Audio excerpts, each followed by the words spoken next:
presentar la ponencia Promoción Empresarial en tiempos de crisis. Es profesor titular de la Universidad de Huelva. Su línea de investigación principalmente se desarrolla en los campos de la microeconomía, de la macroeconomía, también cuestiones de emprendimiento, economía laboral, economía regional. Y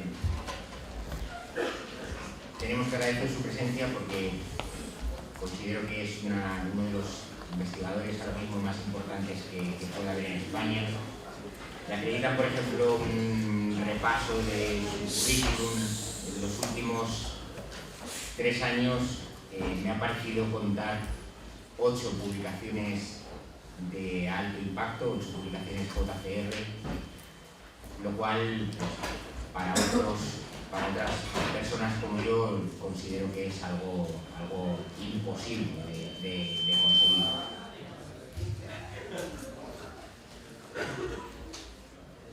Al margen de su capacidad investigadora, también considero que es altamente relevante el hecho de haber publicado distintos libros, tanto en cuestiones microeconómicas como macroeconómicas.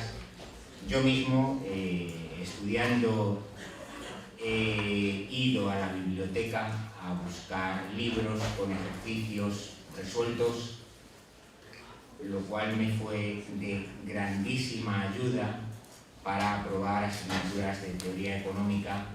Invito a esa práctica a los estudiantes, una práctica reconfortante y de verdad que sirve para aprobar cuestiones de la micro y de la macroeconomía. Creo que esas cuestiones de ayuda a los docentes y ayuda también a los estudiantes en cuanto a la publicación de esos libros le permitió en el año 2013 conseguir el premio de excelencia docente por la Universidad de Huelva. Sin más, pues, agradecer de nuevo su presencia aquí. Creo que le da un enorme prestigio a estas jornadas y le doy la palabra. Muchísimas gracias.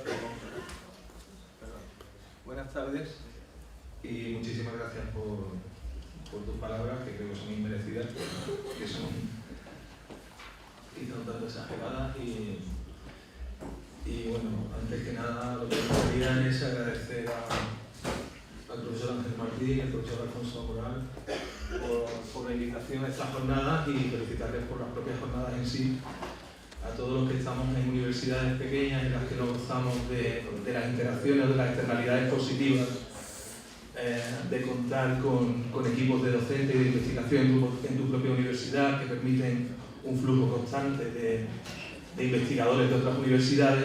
La organización de estos eventos es absolutamente imprescindible. Yo me gustaría, son todos bastante jóvenes, quizá algunos de ustedes desearían estar en universidades, entre comillas, prestigiosas, ¿no? Las que todos tenemos en la cabeza, pero muchas veces, y lo apreciarán ustedes y lo podrán corroborar cuando pase el tiempo, lo importante quizá venga luego, pero en la formación de grado, quizá, nunca mejor dicho, lo pequeño es hermoso, ¿no?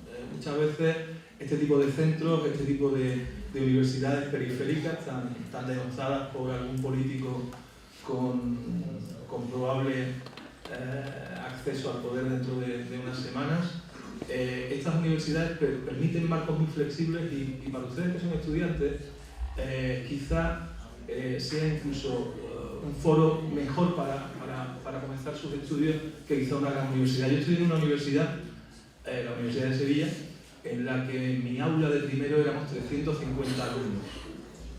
Dirán ustedes, 350 alumnos, eso es de universidad hindú o de universidad china. No sé cómo serán las universidades chinas, pero en mi clase había 350 alumnos. Cuando teníamos una revisión de un examen, siempre de estadística, de econometría, no solo había que pedir cita, sino irte a las 7 de la mañana a ver si conseguía estar entre los elegidos que podían revisar su examen. Porque, por supuesto, contabas con la falta de misericordia por parte del docente que decía, ya está bien, llevo aquí 10 horas haciendo revisión. Después, cuando ya pasas al otro lado, dices, lógico, ¿no? Pero les digo, a pesar de que algunos de ustedes piensen que esto es un factor limitante, el estar en una universidad pequeña o en un campus como este, dependiente de una universidad, digamos, de los no centrales, quizás no. Incluso el señor el profesor Garicano, ¿no?, de la London School of Economics, estudió en la Universidad de Valladolid y no ha tenido ningún tipo de factor limitante, ¿verdad?, a la hora de acceder profesionalmente e investigadoramente a las cotas más altas. Bueno, dicho todo esto, supongo que me han invitado un poco por todo, ¿no? Por amistad, espero que por mis publicaciones, o por el prestigio de la universidad a la que pertenezco, pues tampoco parece, ¿no? Yo me imagino que ustedes han dicho, Universidad de Huelva, ostras, ¿esto de qué va? ¿Había universidad en Huelva? Esto me ha pasado más de una vez. La primera vez que llegué, yo fui a hacer el doctorado a Madrid, a Barcelona, y cuando llegué a Madrid, pero Huelva tenía universidad. Yo pienso que la persona que me lo dijo ni ubicaba Huelva en el mapa, ¿vale? Yo tengo una táctica, yo no sé, me funciona muy bien. Cuando voy al extranjero siempre digo lo mismo. Yo vivo en el Algarve, eso lo conocen en toda Europa, ¿vale? Y como esto está limítrofe, digo, sí, es Algarve, ¿no? Huelva, Algarve, Faro. Bueno, dicho todo esto, y esperando que cuando termine la charla, a ustedes por lo menos les haya merecido la pena haber invertido una hora de su vida, o más o menos en haber escuchado lo que les voy a contar. Lo que sí me gustaría es advertir un par de cosas. Bueno, primero, tengo un reto difícil, ¿vale? Porque primero tengo que mantener el listón de los dos intervinientes anteriores, que nada más que hay que ver cómo ustedes han recibido ambas intervenciones, han estado a muy buen nivel y tengo que mantener el listón. Y dicho esto, además tengo que combatir con la hora, ¿no? Porque ya a estas horas todos tenemos más la cabeza, ¿verdad?, en los ricos manjares y en algún tipo de, ¿verdad?, de líquido elemento. A mí me gusta, ¿verdad?, el pez amarillo que tiene arriba una capa fina, blanca, ¿verdad? Y claro, ya a esta hora motivar a la gente, mantener su atención me va a costar. Ese yo creo que va a ser el principal reto de mi intervención. Dicho esto, voy a conectar, quizá desde otra perspectiva, pero voy a conectar con lo que han estado planteando las dos intervenciones anteriores, porque fundamentalmente, y me van a perdonar, he cambiado el título, ahora tampoco estoy contento con el título, esto me pasa, soy una persona que no tiene criterio fijo. Yo lo que les voy a hablar es de asignación del talento, ¿vale? Les voy a hablar de la importancia que tiene para una economía la asignación del talento. Y casi conecto con lo que dijo al principio el presidente del Consejo Económico y Social de Castilla y León, en relación a que teníamos que hacer algo con el tejido productivo, que algo faltaba, y yo me estaba mordiendo la lengua porque discrepaba de su análisis, sobre todo en una cosa, sobre todo en el sentido de que lo que tenemos que cambiar quizá no sea temas de educación o temas de orientación, sino quién al final compone el tejido empresarial, quiénes son al final nuestros empresarios, porque creo que ahí está la madre de todas las historias. Y cómo ese talento se va asignando en función de los condicionantes del mercado laboral, de la propia legislación e incluso de las propias condiciones que nosotros marcamos en el entorno. Eso es un poco de lo que quiero hablar. El tercer aspecto, antes de comenzar con mi intervención, que quisiera destacar es que yo tampoco tenía muy claro el foro y he optado por una vía intermedia. No sabía si traer y presentar investigación pura y dura, y quizás creo que sea un foro más, pues no sé, para cuando ustedes estén en formación de posgrado y podamos discutir, nos centremos más quizás en aspectos técnicos, y entonces he optado, digamos, por una sesión divulgativa. Pero ojo, he optado por recopilar un montón de resultados de míos y del equipo de investigación acerca del factor empresarial, que es de lo que les voy a hablar, pero me gustaría advertirles una cosa. El hecho de que no vaya a plantear resultados o que no vaya a contarles, digamos, lo que se cuece dentro de la caja negra de la investigación y que solo le vaya a presentar, digamos, un conjunto de hipótesis, un conjunto de resultados, no quiere decir que sea un cantamañanas como lo que ustedes encuentran en las tertulias de televisión o a cualquier político. Yo siempre tengo un problema, ¿no?, con esto Singer Morning en Spanglish, ¿no? Porque muchas veces mis propios alumnos dicen, oye, fulano de tal, ese tío es un máquina, ese tipo es un crack. Y tú tienes que decir, ¿qué dices? ¿Qué dices? Aquí está pasando algo. Si después de haberte enseñado no sé cuántos modelos, no sé cuántas proposiciones de política económica, tú escuchas a un cretino de esto y no te chirría, la cosa no marcha. Pero claro, la verdad es que muchos de ellos son tan poderosos en su discurso, muestran tan poca falta de duda, muestran una solidez que a ti te parece, si esto lo adornas con una corbata y un traje de Armani y un reloj de 6.000 euros, la combinación mágica para creer todo lo que digan, ¿no? ¿Qué ocurre, pues? Que muchas veces uno tiene la tentación de, cuando va a una charla divulgativa, sea del tipo que sea, apoyarla en unas ecuaciones muy potentes, unos resultados muy potentes para que se vea, oye, mis resultados son académicos, no opináticos. Yo hago economía normativa, no estoy dando opiniones y todo y cada una de las proposiciones que plantee se van a derivar de resultados previos, no van a ser felices ideas o que tenga hilo directo con Dios al que llamo por teléfono y me dice la proposición que tengo que dar. Esto de verdad es muchísimo más importante y un consejo, a mis alumnos siempre se lo doy, nunca abandonen las proposiciones de la teoría económica o las proposiciones o los resultados que obtenemos en nuestras investigaciones. ¿Por qué? Porque entonces dejarán ustedes de ser economistas y se transformarán en charlatanes de feria, en lo que son pues, los personajes que aparecen en esas tertulias de las que todos hemos visto en alguna ocasión. ¿De acuerdo? La cosa es todavía más importante y más grave cuando este tipo de eventos, en vez de dirigirnos con ustedes, a nuestros estudiantes, a nuestros alumnos, tenemos la tentación de llevar nuestros resultados y presentárselos a políticos o presentárselos a los propios ámbitos empresariales, ¿de acuerdo? Ahí la cosa es todavía más grave, porque esas personas muchas veces no saben distinguir entre aquellos que le intentamos presentar los resultados buenos o malos, mejor o peor ejecutados, pero que hemos obtenido de los datos, de los modelos, y aquellos otros que hacen una utilización peculiar, vamos a llamarlo así, por no descalificar, ¿vale?, de cosas que ellos piensan, opinan, ¿no? Todos tenemos en la cabeza nombres de personajes que se encuadran en este marco. Entonces, hay que tener un trade-off, hay que tener ahí un buen equilibrio cuando se intentan hacer este tipo de cosas divulgativas entre qué es lo que se presenta y cómo, para que no confundir, ¿vale? Mi promesa, se lo prometo y si no ustedes pueden corroborarlo, es que todo y cada una de los resultados que aparecen ahí y de los que vamos a charlar, ¿vale?, son resultados avalados por resultados. Insisto, pueden estar mejor o peor. Podríamos criticar si los métodos empleados en cada una de las investigaciones han sido los correctos o no, pero son los que están ahí. No voy a hacer ninguna extrapolación ni sacar ninguna idea del bolsillo ni de la chistera, ¿de acuerdo? Bien, dicho esto, lo que voy a intentar es hablar de una de las líneas de trabajo en la que llevamos trabajando en nuestro equipo de investigación durante los últimos 10 años, ¿vale?, que es sobre el factor empresarial. La primera precisión es que les voy a hablar de empresarios, no de empresas. Voy a hablar de la gente que desempeña la función empresarial, no de las estructuras productivas a las que estos agentes dan lugar.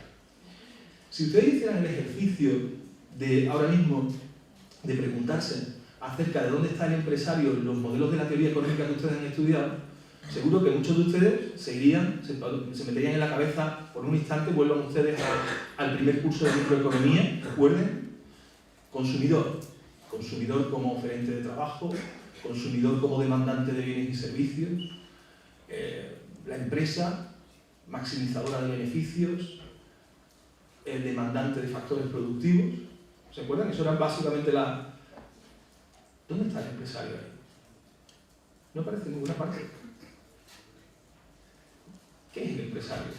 Como mucho, si ustedes atinan así y recuerdan un poco, a lo mejor son capaces de hilar. Bueno, no. A mí me dijeron que en microeconomía la empresa que considerábamos era la empresa tradicional del empresario propietario que maximizaba el beneficio. Y esa era la función objetivo. Y sobre esa base montábamos los demás. Pero vuelvo a decir, el empresario no está. Es más, hay dos factores. El capital, el trabajo, bueno, si ustedes tienen la tierra, los recursos, bla, bla, bla, pero realmente ustedes tenían trabajo y capital. ¿El empresario es el capitalista? No, vamos a hablar de otra cosa. ¿Vale? Bien. Lo primero que voy a intentar en mi intervención es justamente hablar de eso, definir el factor empresarial. Voy a dedicar a eso muy poco rato.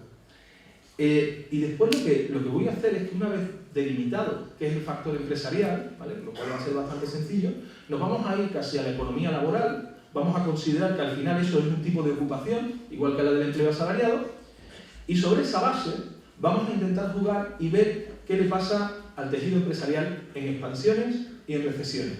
Ver si esa decisión de ocupación está ligada o no a los fenómenos expansivos o contractivos. Y la pregunta clave, la pregunta del millón, la pregunta final, será ver si el hecho de que la gente opte por ser empresario frente a ser asalariado, o incluso, si me apuran, entre ser asalariado privado y asalariado público frente a ser empresario, si eso tiene implicaciones no solo para los individuos en términos de sus ganancias o en términos de la incertidumbre que tienen que afrontar. No, lo que es mucho más importante. Lo que queremos analizar al final es ver si una de las cosas que se han dicho aquí esta mañana, si el más empresarios per se es mejor. Empresarios cuanto más mejor. ¿Hay un fallo de mercado? Es decir, ¿nos faltan empresarios? ¿Quién ha demostrado eso, cuándo y dónde?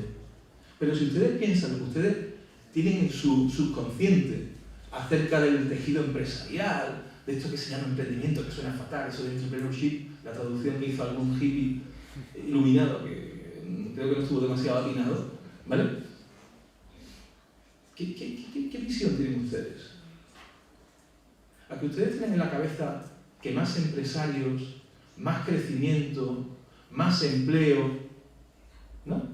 ¿No les suena esto? Está impregnado en el discurso de los políticos. Hay que tener más empresarios, ¿sí? ¿Seguro? ¿Más microempresas? ¿O no? ¿O queremos tener un tejido empresarial, quizá, no hablando de números, sino hablando de empresas que generen alto valor añadido, alta innovación, que lideren esos procesos de innovación a nivel mundial, que sean competitivas y que sobre todo creen empleo? Pues bien, la cuestión, lo que quiero abordar, lo que quiero con ustedes compartir, es ver cómo nuestros resultados nos dan ciertas pautas de lo que debería de ser un tejido empresarial. E incluso, y aquí es donde voy a poner el foco de mi intervención, voy a intentarle hacer ver que la propia legislación laboral, es decir, cómo regulamos las instituciones del mercado de trabajo, el cómo regulamos el empleo asalariado, la protección al empleo asalariado, tiene su incidencia cuando conjugamos una protección al empleo muy elevada. Tenemos un sistema de protección al empleo asalariado con una serie de derechos y garantías que están muy bien, pero que combinadas con incentivos a la promoción empresarial me pueden dar lugar incluso a efectos perversos, es decir, a conseguir eliminar la propia legislación laboral y generar vías para evadir los elementos más perjudiciales de la legislación laboral. Es decir, que incluso teniendo una buena intención, el no haber analizado, el no haber estudiado bien qué es lo que quiero, me puede llegar incluso a estos resultados, a estos efectos perversos y a cosas realmente extrañas, ¿vale? Esto es un poco lo que voy a intentar contarles. Este es el esquema de la intervención. Voy a contarles primero un poco, delimitarles esto que ya les acabo de avanzar. Voy a ir muy rápido sobre cómo medimos esto, porque nos plantea ciertos problemas, pero bueno, problemas a los que no son ajenos otras disciplinas. Voy a dedicarme un poco, porque como este es un tópico no de los centrales dentro de economía laboral, creo que para que ustedes entiendan bien qué es lo que hacemos, necesitamos echar una visual sobre cómo lo medimos. Después voy a repasar unos resultados, unas hipótesis teóricas y unos resultados acerca de la relación de cómo se comporta el factor empresarial a lo largo del ciclo económico. Y finalmente voy a presentar una serie de resultados en torno tanto a cuáles son los efectos de la promoción empresarial y cuáles son los efectos en términos de éxito en el autoempleo se entiende, o en el factor empresarial se entiende cuando la empresa sobrevive, cuando no cierra, ¿no? Bueno, pues vamos a ver unos cuantos resultados en torno a esto y al final cerraré con estos efectos de la flexibilización sobre el autoempleo y haré algo que no suele hacer la gente, y es que intentaré al final cerrar con unas conclusiones de política económica, ¿vale? Digamos algo así como mojarme un pelín, ¿vale? Pero única y exclusivamente unas conclusiones basadas en los resultados que nosotros hemos obtenido, ¿de acuerdo? Bien. Mirad,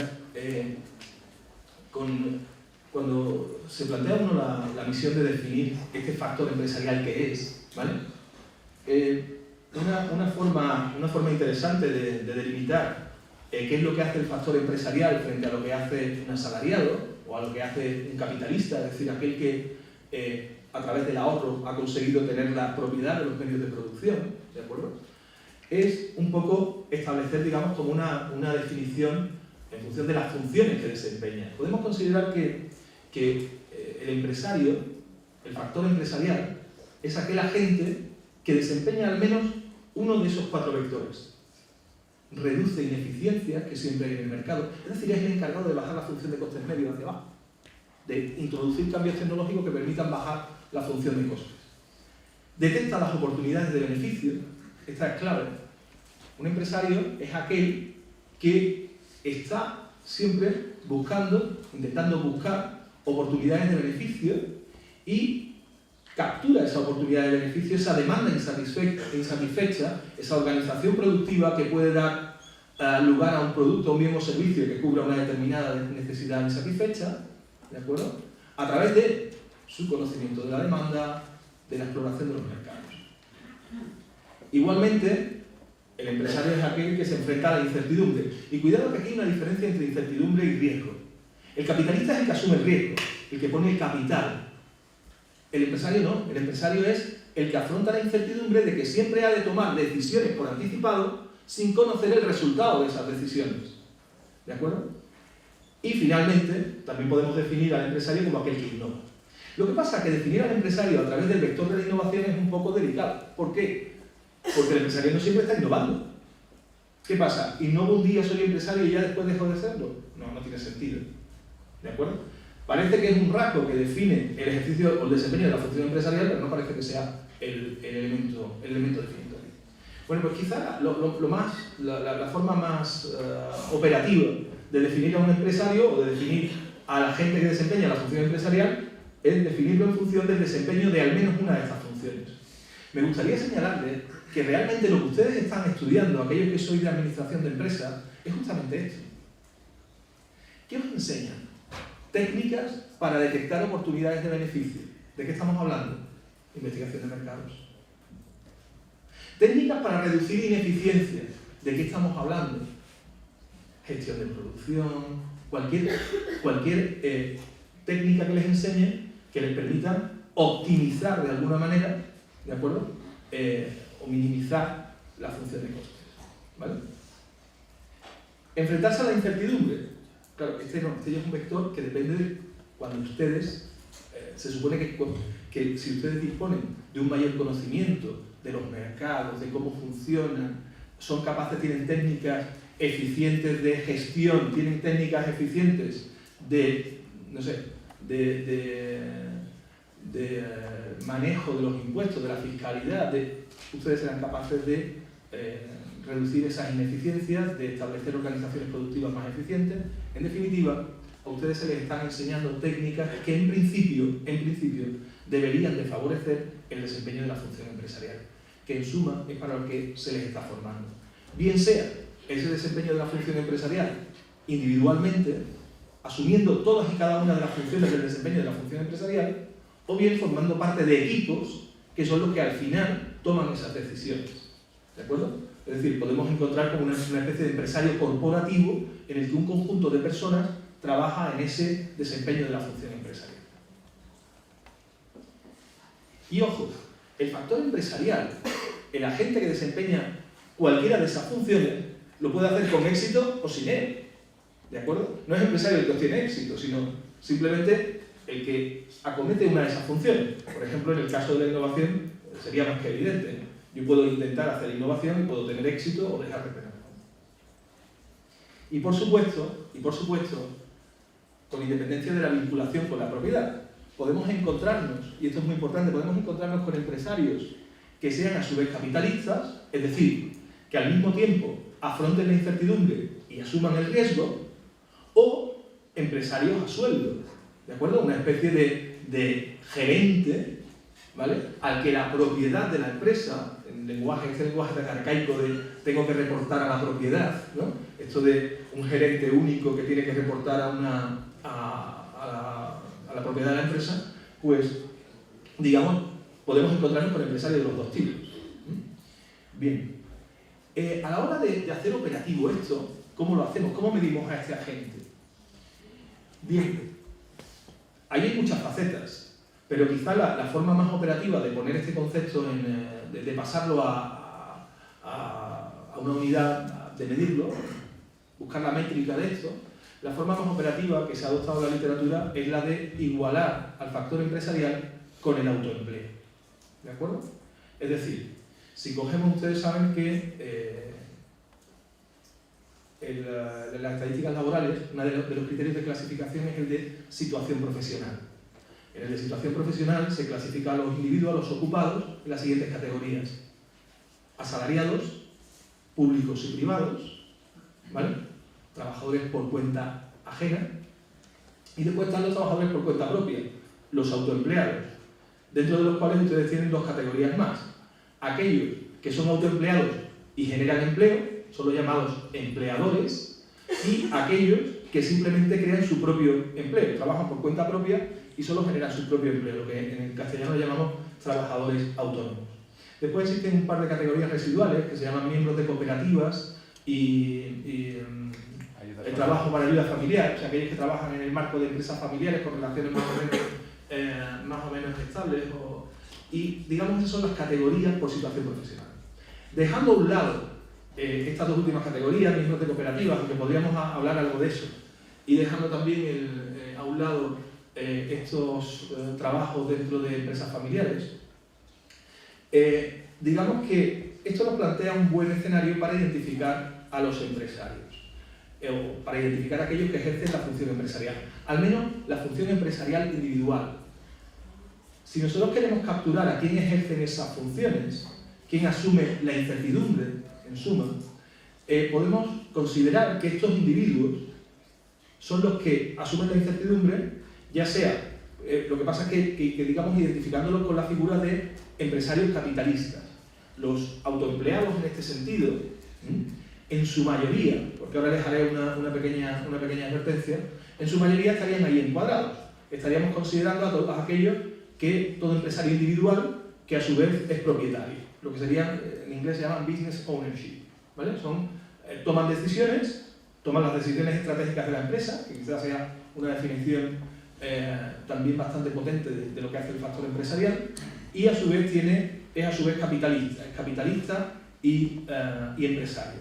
Frente a esto se nos escapa gente, está claro. ¿Qué gente se nos escapa? Pues todo aquel que desempeña la función empresarial en una empresa corporativa, en una corporación. A ese tipo no lo tenemos incorporado, salvo que, por ejemplo, en el caso español, que tenga un determinado porcentaje del capital, en cuyo caso se le obliga a hacerse trabajador autónomo. No puede figurar como asalariado de la empresa. Pero en definitiva, hay un conjunto de empresarios, de gente que desempeña la función empresarial en grandes corporaciones que no lo vamos a controlar. Con esa premisa, todos los trabajos de autoempleo o de entrepreneurship lo que hacen es identificar, suelen trabajar con esta medición. Es decir, identificamos a este factor empresarial con los autoempleados. Somos conscientes de que dejas parte del colectivo fuera, hay gente que no estás capturando, pero bueno, capturas una masa importante. Si identificamos factor empresarial con autoempleo, la siguiente cuestión es, bueno, ¿y esto dónde lo encajamos en el análisis económico? ¿En qué parte lo metemos? Pues bien, la forma más natural de analizar esto es en los modelos de elección ocupacional, es decir, en la economía laboral. ¿Por qué? Porque ustedes saben que cuando, bueno, y si no lo saben, piensen por un instante en su decisión, que alguno considerará que está lejos, pero la tiene bastante cerca, su decisión de ocupación en el momento que termine los estudios. Ustedes se plantearán qué, ¿cuál es su escenario? ¿Se lo digo yo? Verán, la primera opción que barajarán todos aquellos que tienen los mejores expedientes, ¿cuál es? Según ustedes, la mayoría de administración de empresas, ¿sí? Bien, los mejores expedientes querrán hacer oposiciones a Hacienda, ¿verdad? Inspector de Hacienda, la panacea, ¿no? Si fueran ustedes abogados, probablemente los mejores expedientes, o da igual, mucha gente, sobre todo las que tienen más habilidades para el estudio y las que sacan mejores calificaciones, optarán por las oposiciones. ¿Qué cosa más rara? Que la gente, teóricamente, que tiene la señal de mayor capital humano, se vaya a preparar oposiciones al Estado. Algunos de ellos dirán, no, yo lo que voy es a buscar un buen empleo, además tengo una buena señal. Mi señal es que tengo un currículum muy alto, y ese currículum muy alto me va a servir para al empresario darle una señal muy buena. Y esa señal muy buena aumentará mi empleabilidad. Tendré más probabilidad que mis compañeros de colocarme y muy probablemente de tener un salario más elevado. ¿Verdad? ¿Cuántos de ustedes lo que se ha planteado es estudiar empresariales para ser empresario? ¿Para ser autoempleado? Ninguno. Supongan una sociedad en la que la gente, bueno, entiéndanme bien cuando digo más valiosa, aquellos que tienen un rendimiento académico superior y que teóricamente alguna correlación tendrá esto con la gente de mayor dotación de capital humano, entendida como la gente con más probabilidad de ir más allá, se asigna inicialmente al sector público y dentro del sector público a actividades burocrático-administrativas o incluso la enseñanza, que debe ser todavía peor, porque es reproducir otra vez lo mismo. Ahora viene el segundo escalón. Llega los que no han conseguido entrar en la administración pública, por ese sistema de selección a través de exámenes o una meritocracia o lo que sea. Llega el segundo escalón, y el segundo escalón lo que intenta es, como tiene también una señal buena, dice, bueno, yo no tengo una señal tan buena como los anteriores, pero claro, tengo una señal mejor que la que tienen los que no tienen titulación, los que tienen una formación más baja, y como a mí me da igual distintas formas de subempleo, bueno, yo tengo más probabilidad de colocarme. Con lo cual la señal sigue jugando bien. El título, su grado o su posgrado le sigue sirviendo para el mercado laboral.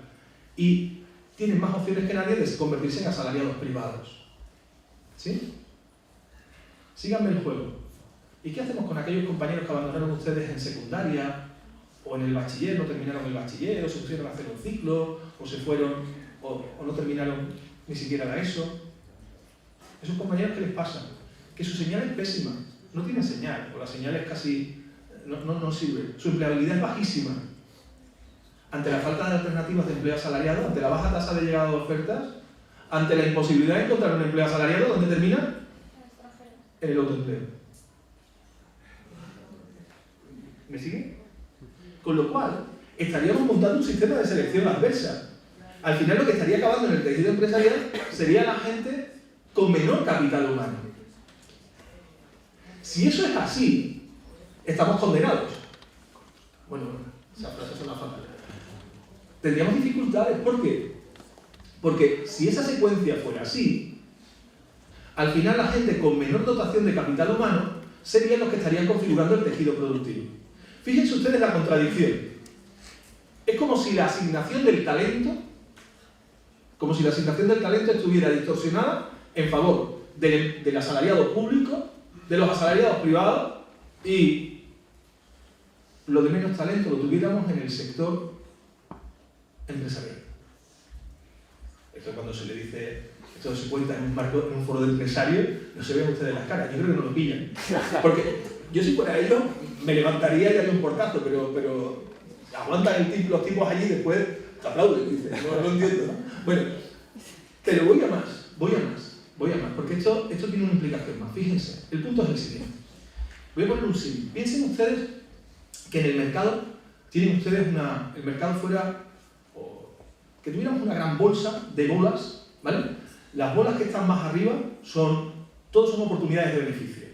Las bolas que están más arriba son las bolas que dan las más innovadoras, las excelentes, las que generan oportunidades de beneficio que generan alto valor añadido, alto empleo. Y las bolas de abajo, ¿vale?, son las peores. Las de montar un bar, montar una tiendecita, el desafío, montar... Piensen ustedes que en función del capital humano que uno tiene, es capaz de detectar más bolas o menos bolas. Ustedes no pueden esperar que un tanzano sea capaz de pensar en el desarrollo de una idea de tecnología punta. ¿Por qué? Porque está en el siglo pasado. Es decir, dependiendo de tu capital humano y de tu conocimiento, tú eres capaz de detectar oportunidades de beneficio mejores o peores. Si la asignación del talento la tenemos distorsionada y al final lo que nos llega al sector empresarial, al autoempleo, son aquellos que tienen un menor conocimiento, que tienen un peor background, que ven menos bolas, o peor, no solo que ven menos bolas, sino que ven las bolas que representan las oportunidades de beneficio de menor valor añadido, de menor contenido tecnológico, las menos competitivas, conocen menos técnicas. ¿Qué ocurre? Pues evidentemente eso tiene una consecuencia directa sobre la composición de tu tejido empresarial, su calidad, su capacidad para competir, su capacidad para generar valor añadido y sobre todo su capacidad para generar empleo. Porque atención, ese tejido empresarial no solo generará menos empleo, sino también un empleo de peor calidad. Con lo cual, el matching que se tiene que producir entre a la gente que formamos, a eso que hemos estado hablando antes de la sobreeducación, ¿no?, y la gente que necesita ese tejido empresarial tan pobre, llamémosle así, tan rutinario, tan poco innovador, tan poco generador de riqueza y de valor añadido, eso tiene una consecuencia brutal. Es decir, si me apuran, al final ahí está el origen de lo que nos pasa. Vuelvo a citar al presidente del Consejo Económico y Social cuando intervino al principio y dijo que tenemos un problema de la propia configuración del tejido productivo, entre la actividad industrial, que si el peso de... Claro, es que todo viene del mismo sitio, todo tiene el mismo origen. La cuestión estriba en si tenemos que hacer algo para conseguir que el mejor ingeniero de Teleco de la Politécnica de Madrid se transforme en un empresario. La pregunta que nos tenemos que hacer es si tenemos un marco, un contexto en España que provoque que un Bill Gates en España se había hecho abogado del Estado. Porque eso sí tiene unas consecuencias clave sobre todo lo demás. No solo sobre el crecimiento, sobre nuestras oportunidades, tiene sobre todo sobre cómo tenemos la configuración productiva. Y en esto, no sé si estarán de acuerdo conmigo, creo que no hemos avanzado absolutamente nada en los últimos años. Quizá sin hacer nada nos suene la flauta. Esto es lo que quiero contar. Espera. Voy a saltarme esto.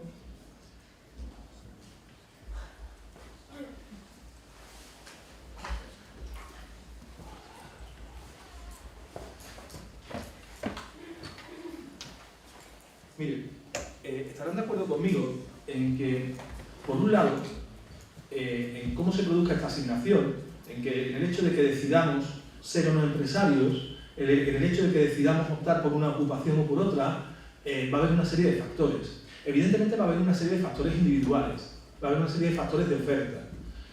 Ustedes cuando terminen sus estudios y decidan o empiecen la tarea de búsqueda de empleo, muy probablemente lo que harán será en función de su salario de reserva, es decir, el mínimo que ustedes estimen imprescindible para llevarlos a ofertar su primera hora de trabajo, ¿verdad?, en función de sus características, de las señales que dispongan, en función de su capital humano, en función de sus cualidades. Bueno, pues ustedes abordarán ese proceso de búsqueda y ese proceso de decisión de ocupación de una forma u otra. Ustedes estarán de acuerdo conmigo en que compararán dos cosas. Por un lado, compararán lo que les aporta el empleo asalariado.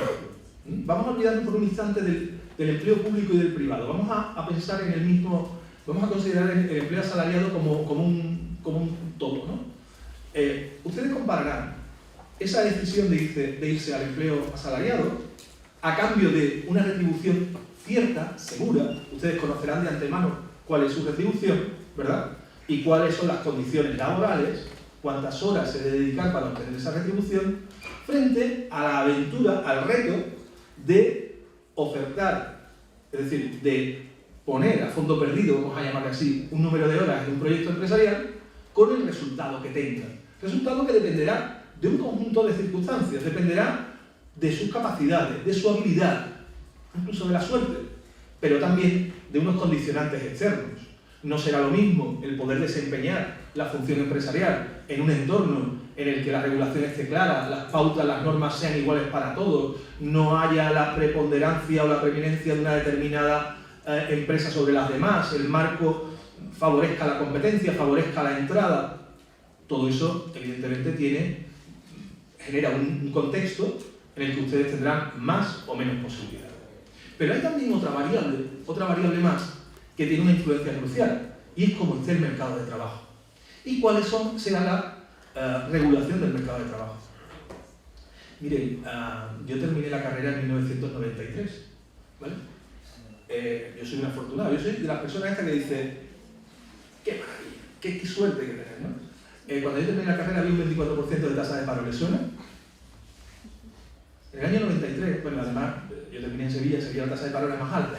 De hecho no se acordarán, ¿no? Porque son jóvenes y además disfrútenlo mientras que puedan.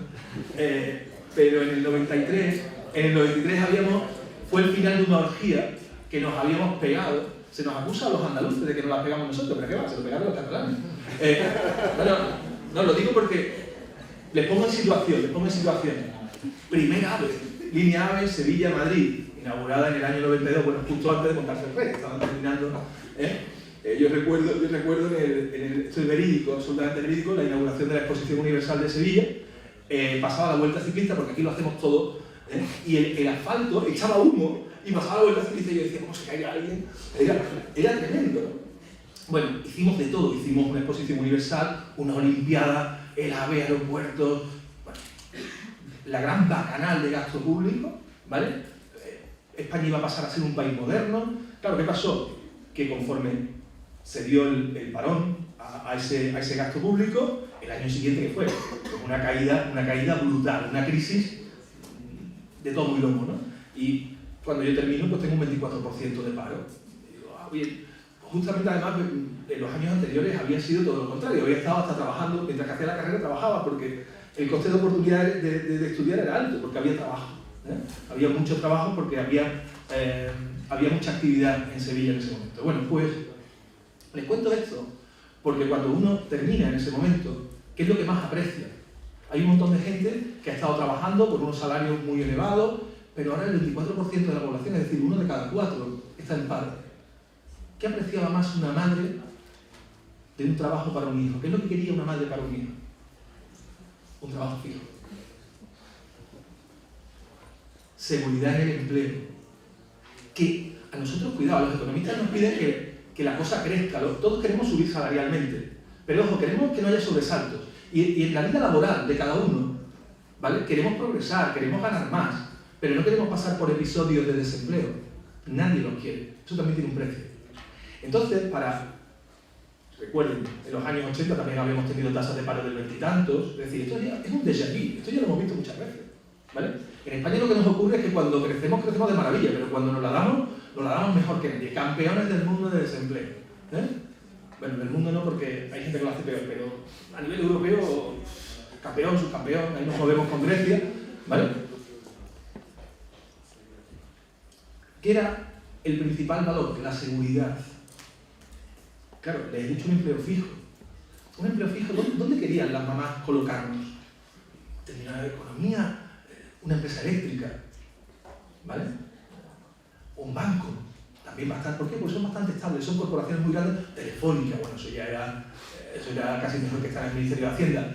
¿Y si no qué? Bueno, pues confórmate con sacar unas oposiciones. Da igual el órgano que sea, porque lo mismo ganas más en el Ayuntamiento de Alpedrete que en el Ministerio de Hacienda, cosa que sucede, ¿verdad? Unas oposiciones, que eso ya es para toda la vida. Sí, ¿no? Nunca vas a tener un Porsche Cayenne, pero nunca te va a faltar y tu vida va a ser, o bueno, sí, metes la mano donde no debes, pero el caso es que vas a tener una vida estable y las madres lo que quieren es que no haya sobresaltos, ¿verdad? Eso era la tónica habitual. Bien, bajo esa premisa, encima, si el niño o la niña tenía una buena señal, uy, es que es el premio extraordinario de carrera, o es que saca todo sobresaliente, es que este crío o esta cría, como vaya a las oposiciones a notaría, se las lleva por delante. Bueno, ya, eso ya es como un mito, ¿no? Fijaos que todo esto tiene su implicación, porque todo esto lo tenemos en nuestro subconsciente. Tenemos que, bueno, ser notario, eso tiene que ser lo más. No dar un palo al agua y forrarte y vivir como un... ¿Entendéis lo que quiero decir? Claro, todo esto son implicaciones porque, conectando con lo que decía, con lo que se ha apuntado antes de los temas de autoselección, yo no tengo tan claro que vuestros padres y vuestras madres no hayan intentado influir en vuestras decisiones a la hora de estudiar. ¿Por qué? Porque piensan, de alguna manera, que la decisión que habéis tomado es la que tiene mayor empleabilidad, mayor seguridad. Ese es un poco el escenario. Bueno, pues en ese escenario tenemos que competir, vamos a llamarle así. Si queremos una asignación del talento diferente, tendremos que, o bien, crear un mapa de incentivos que te lleve a el autoempleo, o desincentivar otras situaciones. Es decir, eliminar ciertos elementos que están provocándote esa decisión. ¿Cuál es el elemento? Si los salarios de la administración son más bajos que en el sector privado, como es que hay gente, aplicando el principio de racionalidad, que sigue queriéndose ir al sector público a pesar de todo, porque sigue teniendo una serie de contraprestaciones no monetarias, valorables de alguna manera al final monetariamente, como puede ser que seguridad de por vida, posibilidad de que me echen a la calle cero, incluso matando a algún administrado, es prácticamente imposible. El otro día venía en prensa un caso local, la Jefatura Superior de Policía de Tráfico de Huelva tenía daban los carnets de conducir previo pago de su importe, ¿vale? Una mafia total. Los han pillado y el castigo son 2 años de suspensión de empleo y sueldo. Digo, bueno, puede haber algo más grave. Vamos, yo creo que les ha salido súper gratis, ¿no? O sea, es que ni siquiera los echan. Yo pensaba que al menos, por lo menos que... Bueno, yo pensaba que iban a la cárcel, pero por lo menos que los echaran, ¿no? No, eso no cabe, ¿no? Bueno, con esto les quiero decir que buscamos ahí esa seguridad y la apreciamos mucho los españoles. ¿Por qué? Porque hemos vivido episodios de paro tan fuertes que eso es una de las cosas que más apreciamos. Con lo cual, todo este mapa de acabar en el autoempleo como último recurso, pues tiene bastante sentido. Y quizá de esos barros vienen estos lodos, ¿no? Ahí hay un juego que puede, o al revés, no sé cómo se dice ese dicho.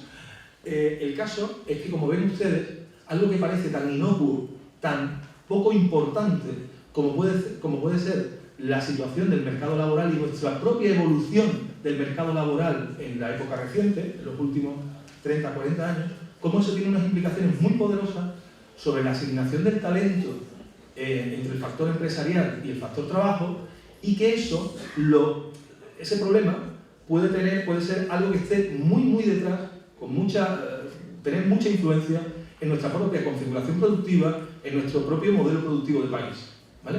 Y esto no está en el discurso de los políticos. En el discurso de los políticos simplemente está: necesitamos más empresarios, desde una perspectiva un poco tonta, en la que entraré ahora.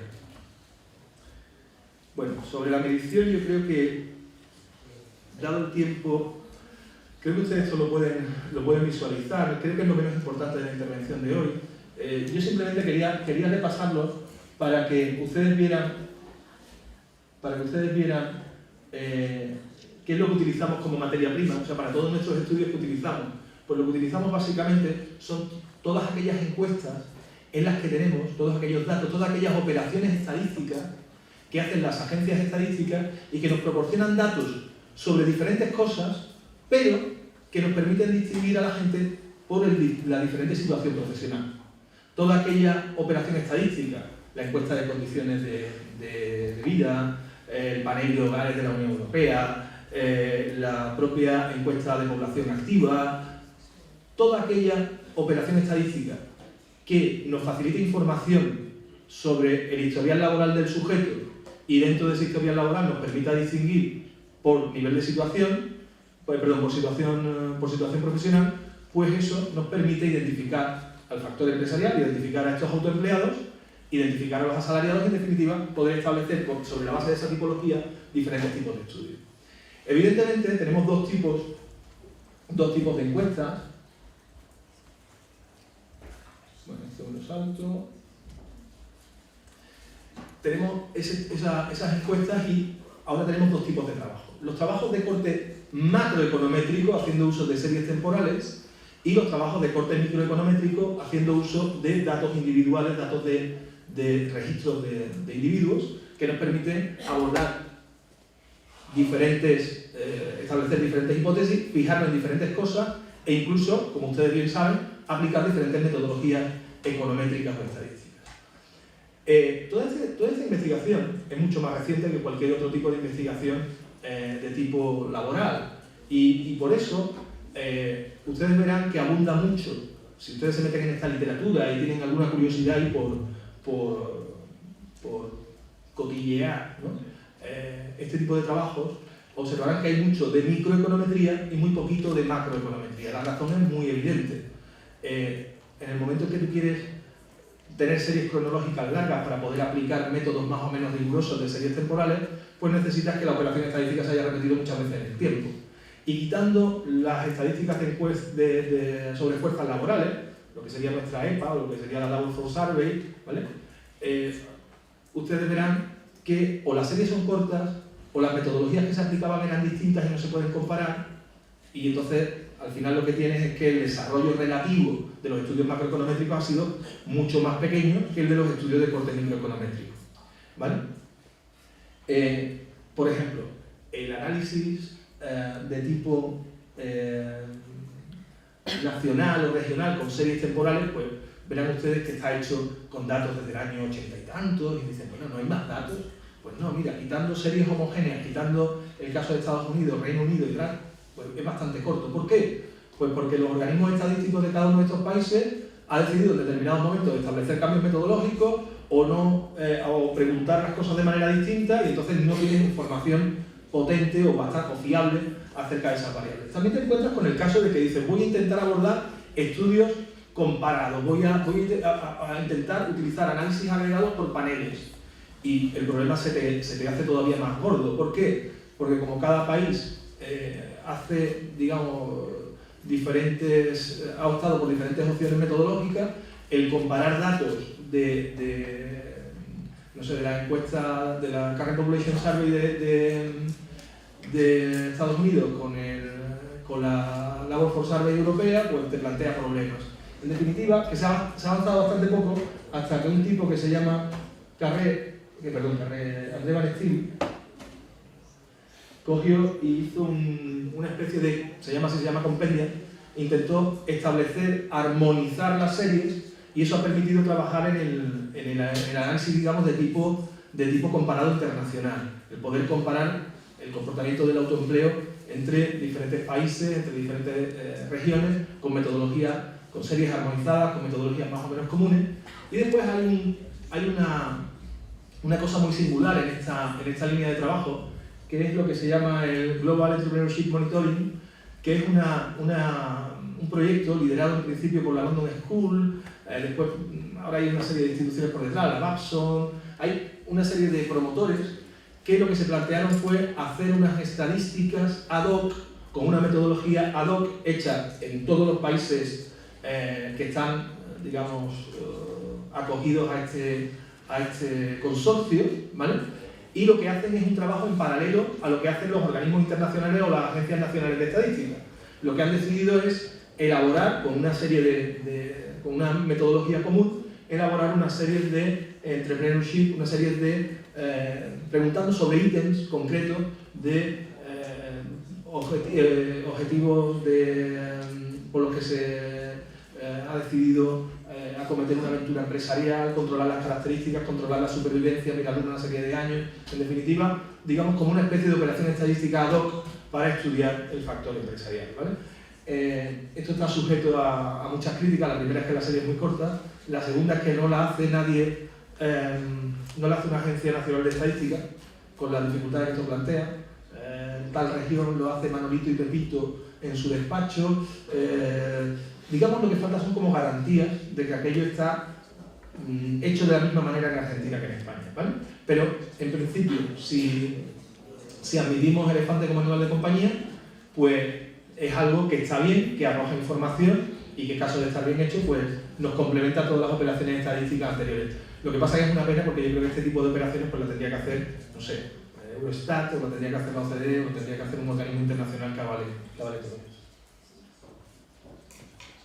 Mira, nosotros básicamente para trabajar lo que hacemos es utilizar o bien las encuestas de población activa, lo cual, como ustedes saben, tiene dos dificultades para cualquier tipo de estudio en el que intentemos mezclar variables laborales y variables de ingresos, y es que no tienes datos de rentas, no tienes datos de salarios, no tienes datos de retribución, con lo cual tienes como hablábamos ayer, tienes un problemón, porque en una misma operación estadística les bastaría simplemente con preguntarles, aunque fuera autodeclarativo, con preguntarles datos de renta, y las posibilidades de uso de la encuesta de población activa serían absolutamente diferentes.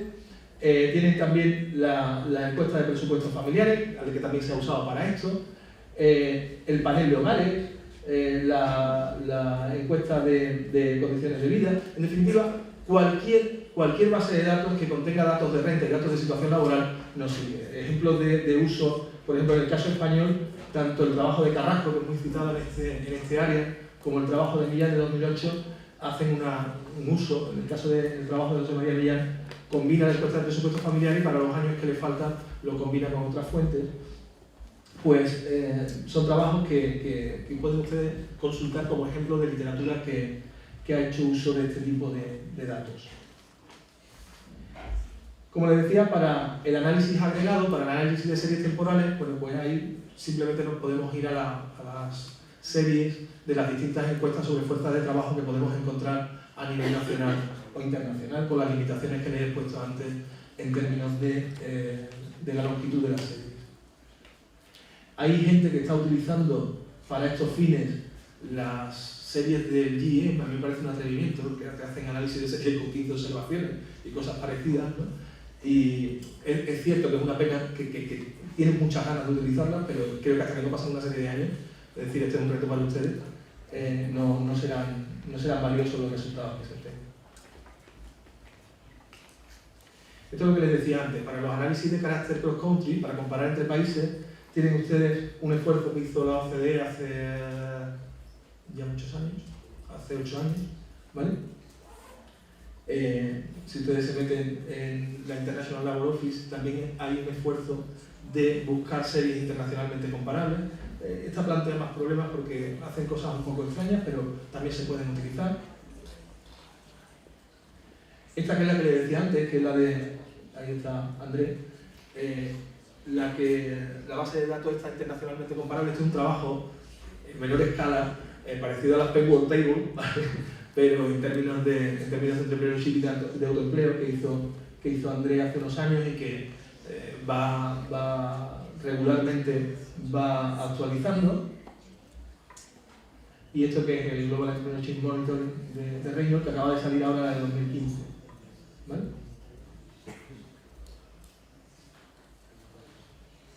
Bueno, en el trabajo de tipo microeconométrico, ¿qué es lo que se suele hacer? Pues lo que se suele hacer, digamos, el trabajo pionero y básico, ¿qué era? Pues simplemente ver de qué depende que alguien decida convertirse en empresario frente a las otras alternativas. ¿De acuerdo? Ver de qué depende esa decisión de ocupación. Y para eso lo que se estimaban eran modelos de elección discreta en los que la probabilidad de transitar desde, por ejemplo, el desempleo a el autoempleo se hace depender de una serie de características individuales, es decir, de una serie de variables de control, de una serie de características de entorno macroeconómico y de una serie del historial laboral del sujeto, de las características laborales, de una serie de información relacionada con el mercado laboral. ¿Vale? Este tipo de literatura es muy abundante, la encuentran ustedes para un gran número de países, encuentran ustedes trabajos con análisis comparado, encuentran ustedes... es un análisis bastante rico, bastante exhaustivo, ¿vale? Y de este análisis se encuentran una serie de pautas. Después, el segundo tipo de ejercicios más común en la literatura son los ejercicios de supervivencia, en los que ya no me intereso tanto por la probabilidad o los determinantes de la entrada en la función empresarial, es decir, los determinantes de el convertirme, por qué me convierto en autoempleado, que sería el objeto de esos trabajos realizados con modelos de transición, modelos de elección discreta, que sería el comprobar, ya una vez dentro, cuáles son los factores que determinan el éxito. ¿Y el éxito cómo se define en este contexto? El éxito se define en términos de supervivencia, es decir, aquellos que sobreviven más, que duran más tiempo, que permanecen más tiempo en el estado, en este caso en el estado de autoempleo, quiere decir que son gente que ha tenido éxito o que al menos los rendimientos que han obtenido, los rendimientos esperados, son suficientes para no inducirle a cambiar de ocupación, ya sea el pasar al desempleo o el pasar a otra situación profesional alternativa. Después hay un tercer bloque en la literatura dedicado al estudio de las ganancias, fundamentalmente a ver si las diferencias entre los salarios obtenidos en el empleo asalariado y los rendimientos obtenidos en el autoempleo obedecían a una serie de causas, y hay también una amplia literatura acerca de esto. Y finalmente hay otro grupo de trabajos dedicado a ver los efectos del entorno macroeconómico sobre todas estas decisiones.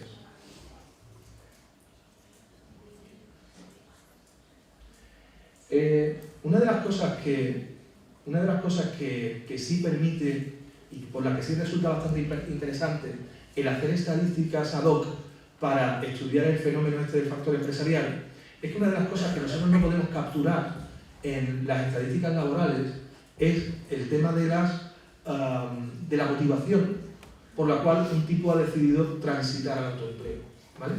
Esto es bastante interesante porque fíjense ustedes que al hilo de lo que hemos comentado antes, de la situación laboral, de la situación del propio ciclo económico, piensen que el hecho de que ustedes tengan una mayor probabilidad o menor probabilidad de encontrar empleo hará que ustedes sean más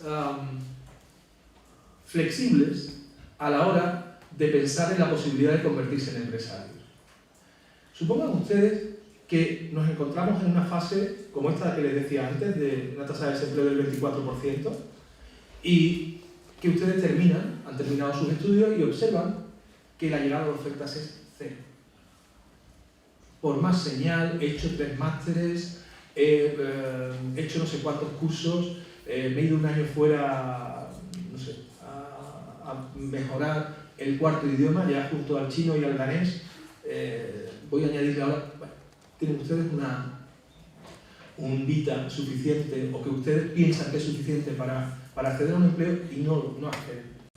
Claro, si el condicionante, en este caso la evolución del mercado de trabajo, la evolución macroeconómica, no les permite acceder al empleo, ustedes serán más proclives a pensar, o si ustedes comparan el rendimiento esperado, el salario esperado, con el que obtendrían acometiendo un proyecto empresarial, la cosa cambia. ¿Por qué? Porque la valoración relativa de las dos ocupaciones, es decir, del empleo asalariado y la del autoempleo, han cambiado.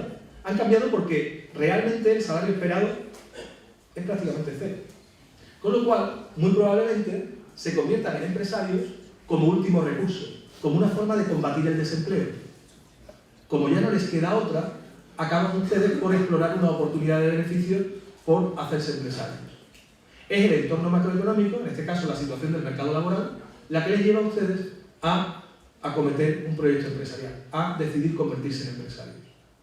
Claro, si tenemos dos tipos de empresarios, aquellos que han capturado una oportunidad de beneficio, aquellos que voluntariamente, independientemente del contexto o con muy poca incidencia del contexto macroeconómico, han decidido convertirse en empresarios, y estos otros que han llegado al autoempleo porque no les queda otra, eso es importante conocerlo. ¿Por qué? Porque piensen ustedes qué va a pasar con estos individuos que han llegado al autoempleo como último recurso. Estos individuos normalmente que han capturado no han tenido empleabilidad, no han tenido una alta empleabilidad, han llegado ahí porque no, se supone, porque no tienen las mejores características como para ser contratados por un empleador.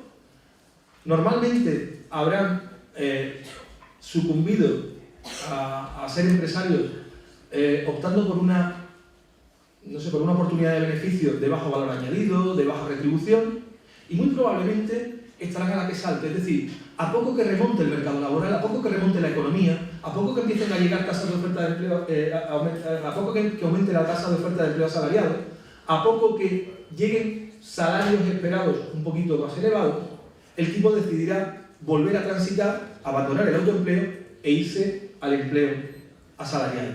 Es decir, son, tal como lo llama Lucas, son empresarios marginales.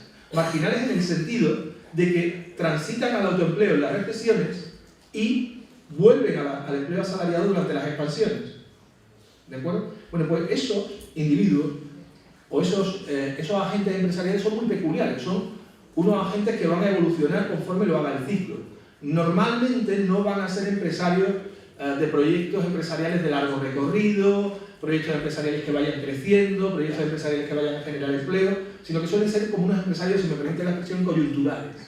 Bueno, pues resultará interesante distinguir esos empresarios de aquellos otros que realmente han acometido su proyecto empresarial por una idea de negocio. Pues bien, para hacer esto necesitamos de alguna manera conocer las motivaciones, esto sí lo hace el Global Entrepreneurship Monitoring y digamos que casi sin locura es el principal valor de esta encuesta con respecto a otras. ¿Vale? Piensen que la proporción entre estos entrepreneurship necessity y los opportunities, esto tiene que tener consecuencias seguras sobre la configuración productiva y sobre el resto de parámetros y de variables del país. Bueno, yo creo que hasta aquí esta parte la vamos a omitir. Bueno, esto sería lo del flash. No creo que tenga ahora ningún interés. ¿Qué tiempo vamos? Mal regular. Se me están agotando de 5 minutos, ¿vale? 5 minutos y terminamos. A ver. No, sí, porque además no tengo 33 transparencias, son 42. Entonces la cosa anda peor de lo que ustedes... Miren, ahora salta. La cosa anda peor de lo que ustedes pensaban. Bueno, vamos por aquí.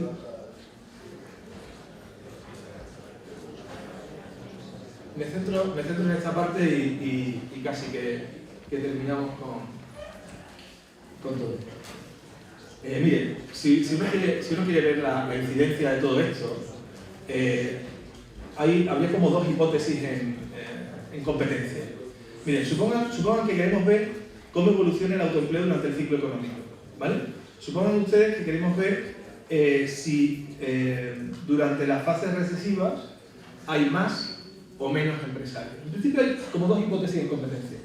Por un lado, resulta que durante las recesiones habría un menor coste de oportunidad del autoempleo, en el sentido de que como los salarios caen y las probabilidades de encontrar un empleo asalariado caen, ese menor coste de oportunidad provocará que un mayor número de personas, si quieren como último recurso o si quieren por este cambio en la valoración relativa de las dos ocupaciones, habrá un mayor número de individuos que decidan convertirse en empresarios.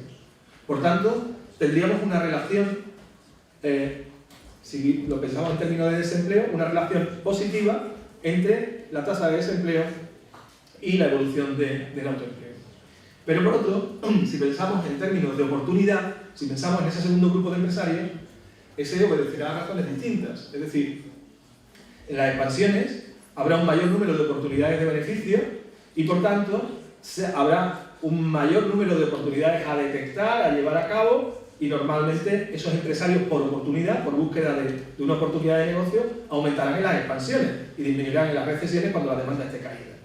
Luego, en principio tienes dos hipótesis que están compitiendo entre sí. Una te lleva a suponer que hay una relación positiva entre la tasa de desempleo y la tasa de autoempleo, y otra que te lleva a postular una relación negativa, una relación inversa. Pero esto ha sido una controversia, ¿vale? Porque tú a lo máximo que puedes aspirar desde un punto de vista agregado es a capturar un efecto neto. Tú lo máximo que puedes aspirar es a ver si predomina el push, que es como se llama la hipótesis esta del último recurso, o predomina el pull, que sería como se llama la hipótesis relativa a esos empresarios oportunistas. La literatura, la única forma de resolver esto, dado que los dos argumentos son igual de convincentes, es irte a los datos y ver que los datos hablen por sí mismos, ¿no? Dejarlos que hablen. Y lo que tú encuentras en la literatura es que los resultados te llevan a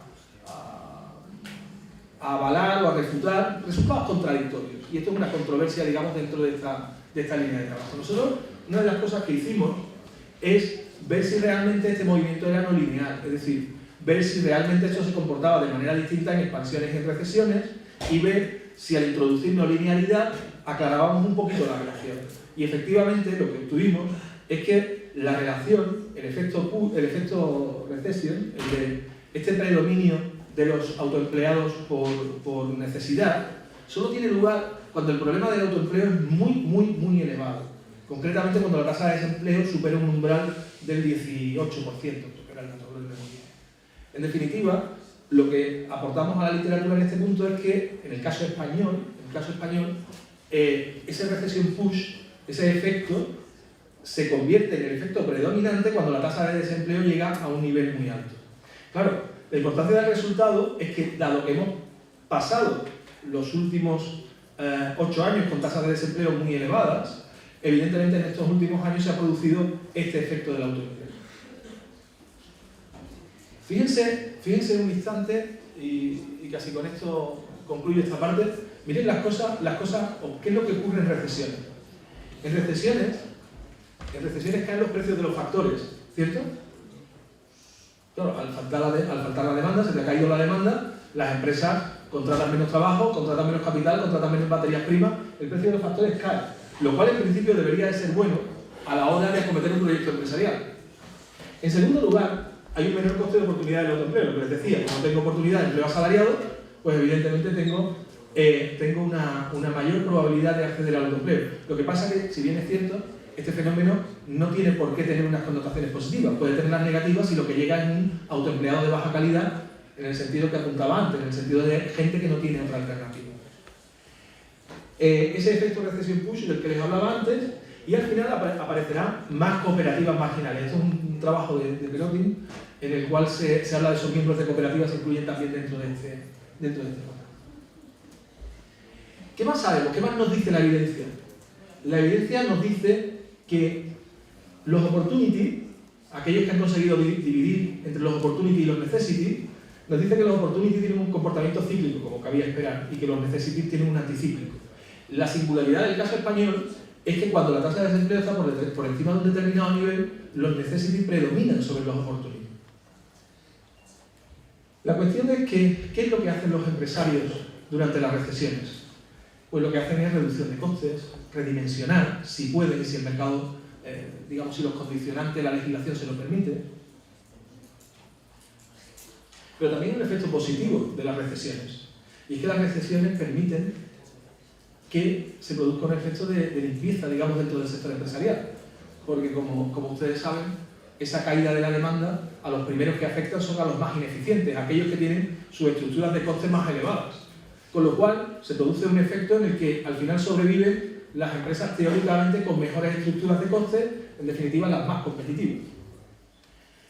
La cuestión es, y esto es un tema interesante, ver si la calidad media del tejido mejora o empeora después de la recesión. Porque hemos visto que hay dos efectos. Hay por un lado un efecto de limpieza, pero también hay un efecto de entrada, digamos, de tejido empresarial, entre comillas, malo. El ver cuál es ese efecto neto, eso también es una cuestión interesante. Y después también hay quien mantiene, Rampini, que en las recesiones la menor renta dice que provoca que la asunción de riesgo se reduzca, y en recesiones habrá menos empresarios que en expansión. O sea, digamos un poco sería como el contraejemplo al tema del capital. El capital es más barato, teóricamente te induce a que pudiera haber una mayor facilidad para acceder al mercado de capitales, pero claro, como la incertidumbre sube, al final esos efectos tienen un sentido contradictorio.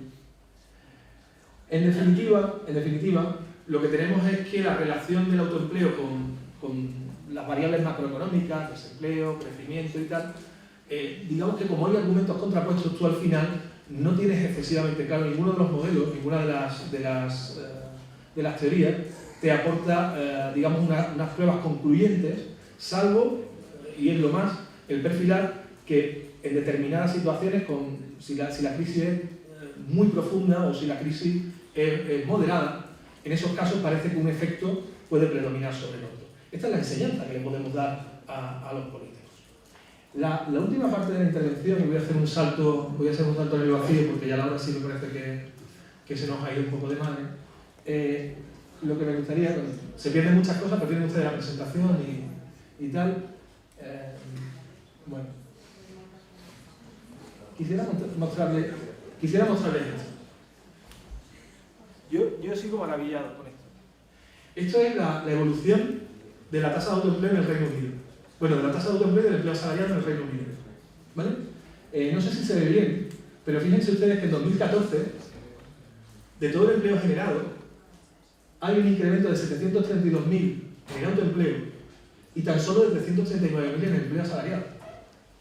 Si ustedes cogen la evolución del autoempleo en el Reino Unido, observan algo tremebundo, ¿no? Y es que tiene una forma de U. ¿Vale? Eso se llama en la literatura la U-shape, forma de U. ¿Vale? También no hay que currarse mucho, que lo hemos echado, ¿no? Pero a lo que voy. Normalmente, si tú analizas una serie larga de evolución del autoempleo, parece que conforme las sociedades avanzan y se hacen más ricas y tienen empresas más grandes, de mayor tamaño, ¿qué ocurre? La dimensión empresarial aumenta y tienes un menor porcentaje de la población en el autoempleo.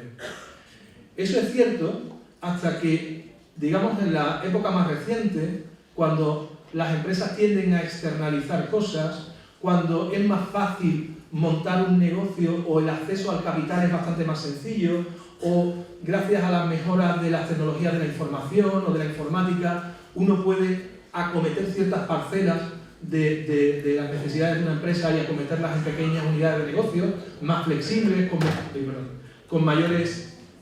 las mismas garantías y tal. Resulta que se observa un repunte de la tasa de autoempleo en las economías más avanzadas, en las economías más desarrolladas. Ese, por ejemplo, es el caso del Reino Unido. Es decir, si ustedes se cogen y analizan e intentan correlar el PIB per cápita con el autoempleo, observan como dos patrones. Observan, por un lado, países en los que el sector informal, la tasa de autoempleo es muy elevada y son muy pobres, ¿vale? O países que son muy ricos y la tasa de autoempleo también está tendiendo a crecer. Esto es lo que le lleva a los políticos a ese error de más empresario es mejor. No. Más empresario es mejor, depende de dónde y cómo. O sea, vamos a ver de qué estamos hablando.